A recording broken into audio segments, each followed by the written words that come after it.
আমি দেখছি কিছু কিছু পীর সাহেবদের কারণেও কিছু কিছু সমস্যা হয়েছে। আমি জানি না আপনারা মানবা কিনা, আমি নিজে বাস্তবে দেখছি। কারণ পীর সাহেবদেরকে আমরা অনুসরণ করি, সম্মান করি। একজন পীর সাহেবের যদি বাংলাদেশ হয়ে যায়, তাইলে আমরা দোষ করলাম কিতা? আমরা বিশ্বাস হইতাম না কোনোদিন। পীর সাহেব মানে কিতা? যার কাছ থেকে মানুষ কিছু উপদেশ পাইবো, নসিহত পাইবো। আমি মনে করি আপনাদের এই গ্রামের এলাকার মোটবাসীর জন্য যতদিন আপনাদের মসজিদের ইমাম থাকবেন, উনি আপনার লেগে বিশ্বাস। ঠিক কিনা কথাটা? পীর মানে the person who guides you, who shows you the straight path, who shows you the path of Quran, who shows you the path of Jannah. পীর মানে হচ্ছে উস্তাদ, মুর্শিদ, الذي يرشد الطريق, طريق سبيل الى الرشد والهدايه والى الجنه। যেই রাস্তা, যিনি রাস্তা দেখাবেন, সাবিলিল্লাহ, সিরাতে মুস্তাকিম যিনি দেখাবেন, যিনি জান্নাতের রাস্তা দেখাবেন, উনি তো মুর্শিদ। এই মুর্শিদ শব্দের ফার্সি বলেন আর উর্দু বলেন, দে কল ইট পীর। ও মেরা পীর সাहब है, वो मेरा पीर साहेब है, वो मेरा बाबा है, ऐसे कहते हैं उर्दू में, ऐसे कहते हैं। उर्दू पीर इस्तेमाल हम बांग्ला में भी करते हैं। पीर माने হচ্ছে পথ প্রদর্শক। পীর মানে কি? and the Arabic terms of পীর, কুরআন শরীফের কোন জায়গায় পীর পাবেন না, পাইবেন না পীর। আজকের যে সূরা আলোচনার মধ্যে, এই সূরার মধ্যে একটা শব্দ আছে মুর্শিদ আছে, ফালান তাজিদ লাহু ওয়ালিয়া মুর্শিদা। কোন মুর্শিদ পাবে না, ওলি পাবে না। প্যারে হাজিরিন, আরবি শব্দ যেটা পীরের, যে আরবি শব্দ হইনি আমার মুর্শিদ হইনানি, ও পীর সাহেব তো মুর্শিদ ডাকুন, একবার ফার্সিতে ডাকুন, একবার আবার আরবিতেও ডাকুন। কিন্তু আসলে বুঝছেন না, এই পীর মানেই কিতা, মুর্শিদ মানেই কিতা। কেউ মনে হয় যে পীর মানেই মনে হয় বংশীয় কোনো, তাইনের বাপ হইতেইব ওটা, তাইনের দাদু হইতেইব ওটা, তাইনের ফরদাদু হইতেইব ওইটা, তাইলেই মনে হয় পীর। ওইটা লিগে আমরা মাথা নষ্ট হয়ে গেছে।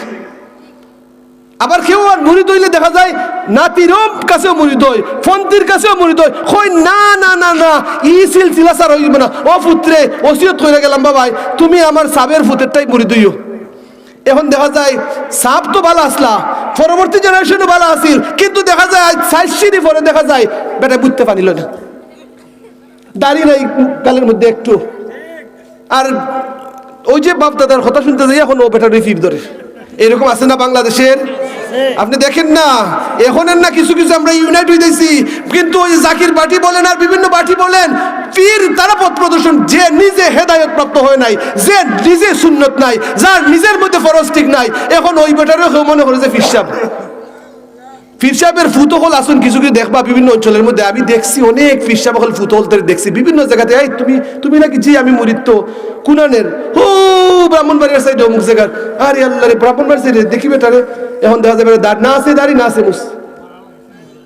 বিভিন্ন মাজারের মধ্যে খেদমতের মধ্যে দেখবেন আমরা মানুষ এত বোকা, নিজের ঘরের মধ্যে, নিজের বাড়ির পাশে যোগ্য ইমাম রাখার পরেও, আলিমে দিন থাকার পরেও দেখা যায় হে বেটার অত গুরুত্ব দেয় না। না নাসিরুদ্দিনের বাবার মাজারের মধ্যে গেছি, এখানে তো পীর সাহেবের অভাব নাই, খাদিমদার যারা আছে বলছে সাহাব আপনার টে আইসি, সাহাব আপনি দেউকা। আর হে বেটার খবর লইয়া দেখুন, তার মুরিদেনার যত টাকা যায় মাজারের মধ্যে, তারা বাট করে যে টাকা নেই, ওই টাকাগুলো নিয়ে ট্রাকের ব্যবসা করে, গাড়ির ব্যবসা করে, তারা সিন্ডিকেট বিভিন্ন ব্যবসা করে, তারা দেখা যায় অবৈধ ব্যবসা করে। পীর মানে কি? What is the meaning of পীর? আমাকে যদি প্রশ্ন করেন, আমি আপনাদের নবীগঞ্জের সন্তান, আমি আপনাদের নবীগঞ্জের মানুষ। পীর মানে হচ্ছে দ্য পারসন जो आपको हिदायत देता है, जो आपको कुरान और सुन्ना की तरीका बतलाते हैं, যিনি আপনাকে কোরআন এবং সুন্নাহর রাস্তা দেখান, তিনি হচ্ছেন পীর। কে কে দেখান রাস্তা? টিচার, ইসলামিক টিচার যিনি আছেন, he shows you, he guides you towards straight path, উনি আপনার এক ধরনের পীর। তবে প্রথাগত যে আমাদের বায়াতের যে সিস্টেম আছে, এটা আছে, এটা করে যাবেন, আমার অবজেকশন নাই। কিন্তু যার মধ্যে সুন্নত নাই, যার মধ্যে ওয়াজিব নাই, যার মধ্যে শুধু টাকার টাকা আছে, ওই সমস্ত মানুষদেরকেও যদি যে নাতি যদি হয়ে যায় পীর সাহেবের, নাতিও যদি হয়ে যায় পীর সাহেব, যিনি পেশাব করে পানিল না ঠিক মতন, তাহলে আমি মনে করবো যে আমরা আসলে বুকার স্বর্গের মধ্যে বাস করতেছি। আমি একটা গল্পের কথা বলছিলাম, গল্প দিয়ে শুরু করব। হাজিরিন, এক অঞ্চলের মাঝে ঘির দাম আর তেলের দাম এক সমান। আপনারা আমরা খাই মানুষে, খালি আমরা খাইবা নাকি মাঝে মধ্যে ঘিও খাইবা? বলেন, ঘি খাইতে জানা চাই জানি আমরা? খাঁটি ঘি তো এখন পাওয়া যায় না। আগে মুরব্বী সাহেব, মোল্লা সাহেব, আগে ঘি আমরা যেগুলো পাওয়া যাইতো এক সময়, এটা গ্রান থাকতো, ঠিক কিনা? আর এখন প্রাণের ঘি বলেন, আর আরঙ্গের ঘি বলেন, আর বাগাবাড়ির ঘি বলেন, ঘি আনন যতই গ্রান দেন না, খালি একটু ঘির গ্রান পাওয়া যায় না, ঘি খাইতে কার না মনে চাই। এখন দেখা যায় শীর্ষ ফিরার মুরিদ তারা দুইজন এক রাস্তা দিয়ে গেছেন। যাইতে যাইতে তারা এমন এক গ্রামের মধ্যে গেলা, যেই গ্রামের মধ্যে যাইয়া দেখতেছেন যে ঘির দাম যত 10 টাকা কেজিতে পাওয়া যায় ঘি, আবার 10 টাকা কেজিতে তেল। উনি কি করলেন, পীর সাহেব যেহেতু মোটামুটি বুঝুন নানি হন চাই, আসল পীর যদি নন বুঝবা নানি, উনি ভাবলেন যে এই জায়গায় তো আর বেশি সময় বসা যাবে না রে, কারণ এই জায়গাতে ইনসাফ নাই। আবার মুরিদ যে বেটা লোক ধরছে, হে বেটাই কি করলো যে এখানের মধ্যে আমি থাকবো, সাব আমি এখানের মধ্যে থাকবো, আমি এখান থেকে যাব না, আপনি চলে যান। খেল লাগি ঘি খাইবার লাগে, খেল লাগি ঘি খাইবার লাগি, হয় সাব এখানের মধ্যে গুরুই হন আর সাবই হন আর মুর্শিদই হন যে আমি আপনার শিষ্য, আমার মন চাই আমি এই এলাকার মধ্যে থাকবো, আমি বহুত বছর ধরে জানা চাই ঘি খাইতাম, ঘি পাইরাম না, এখন ইনো যে সস্তায় ঘি পাওয়া যায়, আমি কতদিন আমরা খাই থাকতে যাই, আইন কতলা ঘি খাইয়া যায় আমি ঠিক মতন। এখন ফির সাহেবে কইতেছেন, শিষ্যরে কইতেছেন যে তুমি এক কাজ করো, এখানের মধ্যে থাকলে কিন্তু তুমি বিপদে পড়ে যাবাই, আমার কথা যদি শুনো তাইলে তুমি আমার লোকে চলো, আর ইনো থাকো না। সাহেব না না না আমি আর ইনো, মানুষ অনেক সময় কেউ কেউ আবার মুড়ি দোয় খেল লাগি, দেখি কোন রকম সাবের লোকে থাকতে নামুর চটকা নিতে পারি না, আমিও মনে মনে নিয়ে অমুক তমুক হয়ে যাই, করে না অনেক সময়।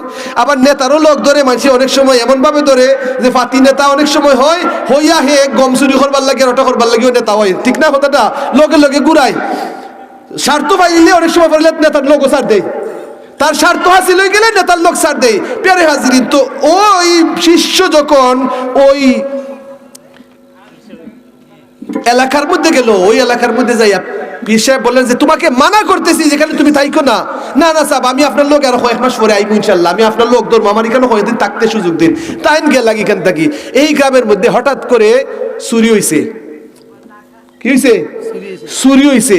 চুরি হওয়ার পরে দি এখন সুরে যাইয়া এক দুই সুর গেছে চুরি করতো, এক সুর মারা গেছে দেওয়াল ভাঙ্গা ফইরা, এক সুর গেছে মইরা।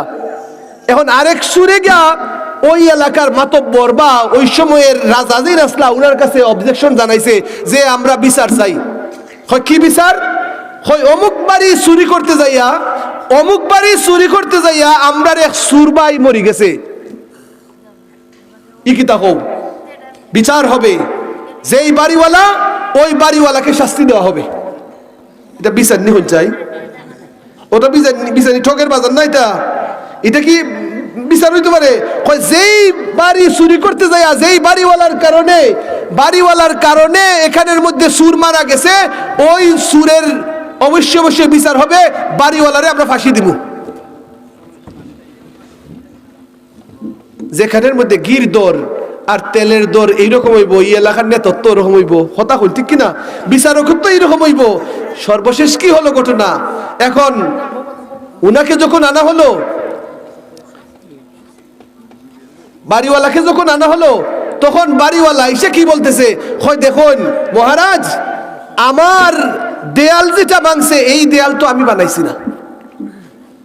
কথা তো ঠিক, এরকম দেশের মধ্যে বিচার চলে, ওটাও ঠিক হটাও ঠিক, মাতব্বর দর্শন মিল্লা বিচার করেন, এন্দিও হয় ঠিক হেন্দিও হয় ঠিক। মাঝে মধ্যে আমি যখন কোনো কারণে যাই দেখি হকলে খালি মাতন আর মাতন, ওটাও ঠিক হয় হটাও ঠিক হয়। এখন ফয়সালাত গেলে দেখা যায় কি এরা একটাও ঠিক নাই কথা, কারণ আমরা কিছু মানুষ এমন হয়ে গেছে ঠিক ঠিক ঠিক হইতে হইতে সব তুই ঠিক হয়ে যায়, ঠিক কিনা বলেন? ওই তো আমি আবার হইতেছি ঠিক কিনা বলেন, আপনারা বুঝে যায় ফয়সালা দিচ্ছেন। হাজিরিন দেখেন, এখন শেষ পর্যায়ে যে অবস্থা হলো, বাড়িওয়ালা বললেন যে বাড়ির দেয়াল যে বানাইছে এটা মিস্ত্রির দোষ, মিস্ত্রির কারণে দেয়ালটা ভাঙছে, আমার কোনো দোষ নাই। এখন বিচারক রায় দিলেন, ঠিক আছে মিস্ত্রির ফাঁসি দেওয়া হোক। এখন মিস্ত্রিরে আনা হলো, মিস্ত্রি বলতেছে আমার কিসের দোষ, যুগালির দোষ, যুগালির কারণে পানি টানি উল্টাপাল্টা দিছে, যুগালির কারণে যুগালিকে শাস্তি দেন।